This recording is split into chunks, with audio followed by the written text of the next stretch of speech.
S, ಇನ್ನು doctor Bhimanna Khandre ಅವರ ಕ್ರಿಯಾ ಸಮಾಧಿಗೆ ಅಂತಿಮ ಸಿದ್ಧತೆಗಳನ್ನ ಮಾಡಿಕೊಳ್ಳಲಾಗ್ತಾ ಇದೆ. ಪತ್ನಿ ಲಕ್ಷ್ಮೀಬಾಯಿ ಸಮಾಧಿ ಪಕ್ಕವೇ ಅಂತ್ಯಕ್ರಿಯೆಗೆ ಸಿದ್ಧತೆಯನ್ನ ಮಾಡಿಕೊಳ್ಳಲಾಗಿದೆ. ಇನ್ನು ಕ್ರಿಯಾ ಸಮಾಧಿಗೆ ವಿಭೂತಿ, ಹೂವು, ಉಪ್ಪನ್ನು ಕೂಡ ಬಳಕೆ ಮಾಡಲಾಗ್ತಾ ಇದೆ. ಸುಮಾರು 10,000 ವಿಭೂತಿ, 2 ಕ್ವಿಂಟಲ್ ಉಪ್ಪನ್ನು ಸಹ ಬಳಸಲಾಗ್ತಾ ಇದೆ ಅಂತ ತಿಳಿಸಿದ್ದಾರೆ. ಇನ್ನು ಸಮಾಧಿ ಸ್ಥಳದಲ್ಲಿ ವಿಭೂತಿ ಮತ್ತು ಉಪ್ಪನ್ನ ಸಂಗ್ರಹಿಸಿ ಇಡಲಾಗಿದೆ. ಇನ್ನು ನಾಡೋಜ ಡಾಕ್ಟರ್ ಬಸವಲಿಂಗ ಪಟ್ಟದೇವರ ನೇತೃತ್ವದಲ್ಲಿ ಕ್ರಿಯಾ ಸಮಾಧಿಯಲ್ಲಿ ಎಲ್ಲ ಸಿದ್ಧತೆಗಳನ್ನು ಮಾಡಿಕೊಳ್ಳಲಾಗ್ತಾ ಇದೆ. ವಚನ ಮಂತ್ರ ಪಠಣೆಗಳೊಂದಿಗೆ ಅಂತ್ಯಕ್ರಿಯೆ ನೆರವೇರಲಿದೆ. ಲಿಂಗಾಯತ ಸಂಪ್ರದಾಯದಂತೆ ವಿಭೂತಿ, ಬಿಲ್ವಪತ್ರೆಯನ್ನ ಬಳಸಿ ಅಂತ್ಯಕ್ರಿಯೆಯನ್ನ ನೆರವೇರಿಸಲಾಗುತ್ತೆ ಅಂತ ತಿಳಿಸಿದ್ದಾರೆ. ಇದೀಗ ಖುದ್ದಾಗಿ ನಮ್ಮ ಬೀದರ್ನ ಪ್ರತಿನಿಧಿ ನೇರವಾಗಿ ಸ್ಥಳದಿಂದಲೇ ಒಂದು ಪ್ರತ್ಯಕ್ಷ ವರದಿಯೊಂದನ್ನು ಕೊಟ್ಟಿದ್ದಾರೆ. ಬನ್ನಿ ನೋಡೋಣ.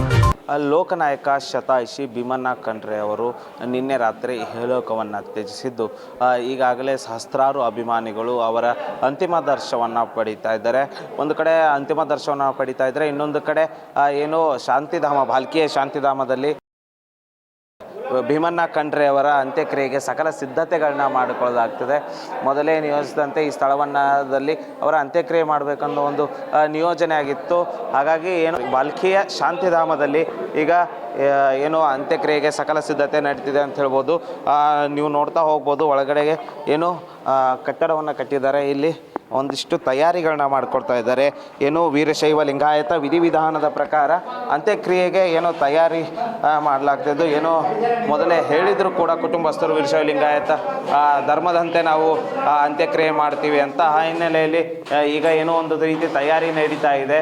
ಏನು ಭೀಮಣ್ಣ ಖಂಡ್ರೆ ಅವ್ರನ್ನ ಅಂತ್ಯಕ್ರಿಯೆಗೆ ಸಕಲ ಸಿದ್ಧತೆ ನಡೀತಿದೆ ಅಂತ ಹೇಳ್ಬೋದು. ಏನು ಈಗಾಗಲೇ ಬೆಳಗ್ಗೆಯಿಂದ ಸಹಸ್ರಾರು ಸಂಖ್ಯೆಯಲ್ಲಿ ಅಭಿಮಾನಿಗಳು ಹಾಗೂ ಅನುಯಾಯಿಗಳು ಬಂದು ಏನು ಅವರ ಅಂತಿಮ ದರ್ಶನವನ್ನು ಪಡೆದ್ರು. ಇನ್ನೇನು ಕೆಲವೇ ಗಂಟೆಗಳಲ್ಲಿ ಒಂದು ಅಂತಿಮ ಯಾತ್ರೆ ಕೂಡ ಹೊರಡುತ್ತೆ. ನಗರದ ಪ್ರಮುಖ ಬೀದಿಗಳಲ್ಲಿ ಹೊರಟು ನಂತರ ಏನು ಅವರ ಪಾರ್ಥಿವ ಶರೀರ ಇಲ್ಲಿ ಬಾಲ್ಕಿಯ ಶಾಂತಿಧಾಮವನ್ನು ಬಂದು ತಲುಪ್ತಾ ಇದೆ.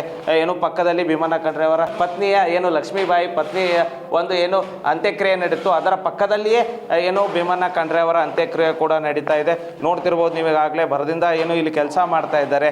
ಇನ್ನೇನು ಒಂದೂವರೆ ಗಂಟೆಯಲ್ಲಿ ಮುಖ್ಯಮಂತ್ರಿಗಳು ಕೂಡ ಬರ್ತಿದ್ದು, 1-2 ಗಂಟೆಯಲ್ಲಿ ಸಂಪೂರ್ಣವಾಗಿ ಅಂತ್ಯಕ್ರಿಯೆ ಕೂಡ ಆಗ್ತದೆ. ಈಗಾಗಲೇ ಏನು ಬೆಳಗ್ಗೆಯಿಂದ ಸಹಸ್ರಾರು ಅಭಿಮಾನಿಗಳು ಬಂದು ಅಂತಿಮ ದರ್ಶನವನ್ನು ಪಡೆದ್ರು. ಇಲ್ಲಿ ಕೂಡ ಸಾಕಷ್ಟು ಸುಸಜ್ಜಿತವಾಗಿ ಒಂದು ಅಂತಿಮ ದರ್ಶನಕ್ಕೆ ವ್ಯವಸ್ಥೆಯನ್ನು ಕೂಡ ಮಾಡಲಾಗ್ತಾ ಇದೆ. ಕ್ಯಾಮ್ರಾಮನ್ ಸಂತೋಷ್ ಜೊತೆ ದೇವರಾಜ್ ಹೊನಗೆರೆ, ಉತ್ತರ ಕರ್ನಾಟಕ ನ್ಯೂಸ್ ಬೀದರ್.